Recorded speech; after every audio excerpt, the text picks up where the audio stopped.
السلام علیکم، میں ہوں نشین صدف اور آپ دیکھ رہے ہیں PKN نیوز۔ قومی امن کمیشن برائے بین المذاہب ہمہ آہنگی کا director general Pakistan doctor Salman Farooq Rana اور چیئرمین قومی امن کمیشن ڈاکٹر ارسلان کی ہدایت کے مطابق قومی امن کمیشن برائے بین المذاہب ہمہ آہنگی گورنمنٹ آف پاکستان کی طرف سے پاکستان آرمی زندہ باد ریلی کا انعقاد۔ مزید تفصیلات سردار طاہر محمود کی اس رپورٹ میں،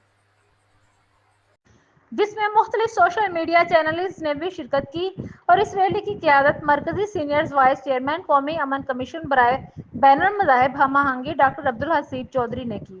ریلی کا مقصد اندرونی اور بیرونی تمام مخالف طاقتوں کو آگاہ کرنا تھا کہ پاکستان کا بچہ بچہ پاکستان آرمی کے شانہ بشانہ کھڑا ہے۔ ڈاکٹر عبدالحسیب کے خصوصی انٹرویو میں انہوں نے کہا کہ انڈیا کو سیدھا واضح پیغام دے رہا ہوں کہ پاکستان کی طرف میلی آنکھ سے دیکھنے کا برا انجام ہوگا اور ان آنکھوں کو نوچ لیا جائے گا۔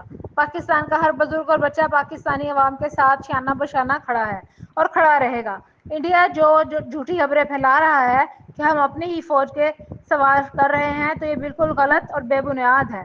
پاکستان کا ہر شہری اپنی فوج کے حق میں ہے، اپنی فوج کے ساتھ ہے اور ہمیشہ اپنی فوج کے حق میں رہے گا۔ جس طرح پاکستانی افواج اپنے کام کو سر انجام دے رہی ہے اور یہ بہت ہی قابلیت سے اپنے کام سر انجام دیتی رہے گی۔